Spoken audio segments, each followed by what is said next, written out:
Our next performers are going to bring the heat and maybe even haikus with their performance. Not only does CoogSlam perform poetry, they also bolster student voices through the artistic form of poetry, while sharing experiences of individuals from different backgrounds. Everybody, here is CoogSlam. CoogSlam.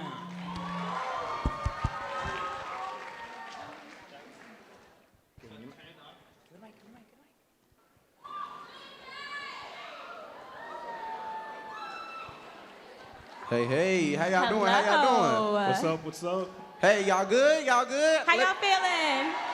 Y'all good? Y'all good? All right, all right. My name is Brandon Sanders. My name is Eris Keon Brown. I'm Kendrick Youngblood. And we are CoogSlam.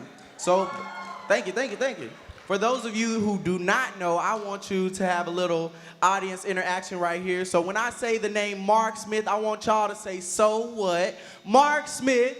So what? Mark Smith. So what? Poetry Slam is a competitive sport where multiple people compete in front of a live audience, such as yourself. Poetry Slam was created in Chicago by a construction worker by the name of Mark Smith. So what? So, what we do is that these poets, lovely poets up here, come and give you a contact sport. So what we give up here in our words, you give back in. Let's try it. Snaps? Yeah. Let's try claps.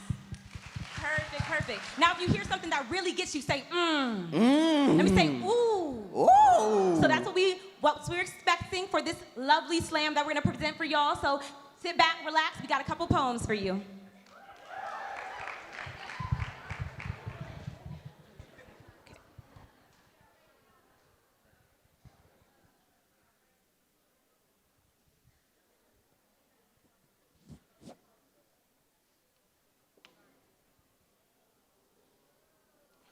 All I want to say is that they don't really care about us. All I want to say is that they don't really care about us. If love is a drug, when the hood loves you back, do you overdose daily as directed? Are you too euphoric to understand the epileptic need for security in these streets? When the hood loves you back, it will praise you for your loyalty.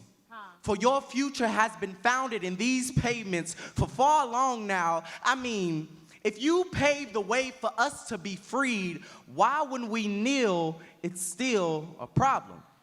Don't we look up to you, Massa? When the hood loves you back, it is then and only then will you realize this is a game of Monopoly and you are expected to lose. Expected to throw in the dice when they come for your land, which goes to say, you might get rich or die trying, but at least you died a real man. When the hood loves you back, you must pledge allegiance to these streets. Cause ain't no picket fence and white horse gonna save you round here, nigga. Don't you remember you a nigga, yeah. All I want to say is that they don't really care about us. All I want to say is that they don't really care about us. Is that why the hood loves when you black? Sounds like you rather us be picking our afros, cause picking our afros must cause too many allegations, attention. Sounds like our traumas can only exist in these streets, cause nowadays, we run the game. Yeah. We manipulated our struggle, turned it into a hustle, taught them how to make $1 out of 15 cents, and they called it, woo, child, the ghetto. When the hood loves you back, you are caged at every corner store with no chance to make it past go, with no chance to make it past these gentrified opportunities. No, you cannot escape hegemonies when you are taught to be born casket ready. It's to be taught to resemble that of the only headline of a black boy we see in America. Dead.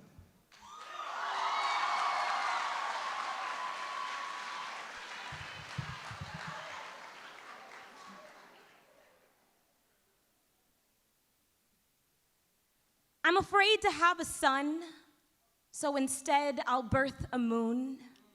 I'd have to watch him grow so far from me, but so bright, his light rippling the mirrored surface of sea. I'd see the craters in his face before they fade in the morning. I'm afraid to have a son, so instead I'll birth a moon. Because what is night if not the opposite of sun? How one always returns, how mine may not.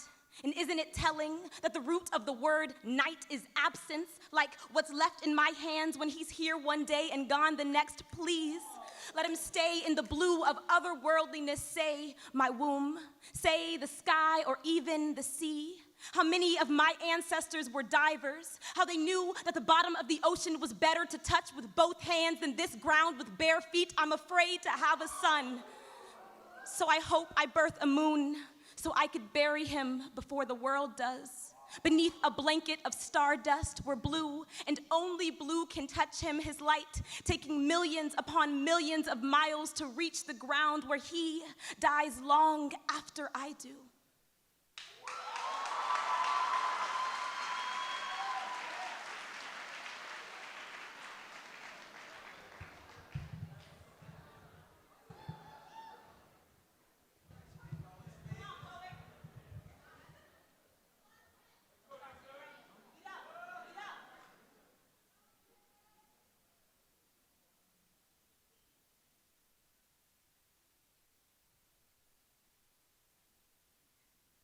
As a child, my favorite comic book character was the Incredible Hulk. The individual turned outcast and then captive because of the strength he wields. With no home but a nation that wishes to attack him, misunderstood and mistreated because of his different colored skin. It's a shame how much I can resonate with him. Now, anytime I try reading or watching the Hulk, all that comes to mind is a lynched, beaten body hung proudly from a noose like a bruised banner. It's not like we can trust the FBI to be our shield, since they're the ones tying the ropes around our necks. Attempts to defend ourselves often leads to our demise. But we marvel at the idea of justice, because the powers that be in DC ain't our Avengers. So where are the heroes at when we need them? I first asked myself that at the age of 11. When my family and I were crossing the border into Canada, American cops stopped my pops, handcuffed him, and dragged him away from us with no explanation. My dad struggled not to react like the monster they made him out to be, doing his best to suppress his inner Hulk so that his life wouldn't be taken away from us.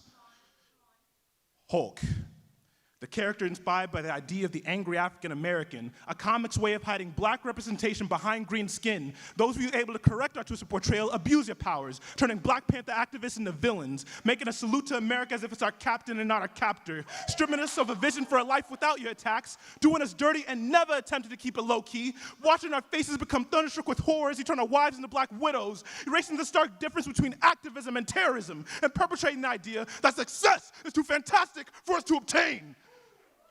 When we protest, you always got a plan for our resistance, using the media as the ultimate weapon to turn colored heroes into goblins caught in your web of lies, all the while spewing venom as our carnage fills the streets. You camouflage your racism with backhanded compliments, hypersexualizing us for our large size as if the only thing we're good for is a Hulk smash. You treat us like mutant freaks, but the funny thing is you're afraid of us, and we're merely the product of your actions. After pumping our bodies with generations of hate, how could you not expect us to become beasts? Now you fear we'll destroy your social hierarchy. But until then, I'm gonna stay safe from the beast inside by hiding behind my smile. A white girl tells me she's scared of black men raping her, but I keep on smiling. Another crooked cop goes free, but I keep on smiling. My dad gets arrested for resembling a criminal, but I keep on smiling. I'm told not to show my teeth while taking a photo so that I don't look threatening, but I keep on smiling. And every time someone has the audacity to ask how I'm never angry, what a dumb question. I'm always angry.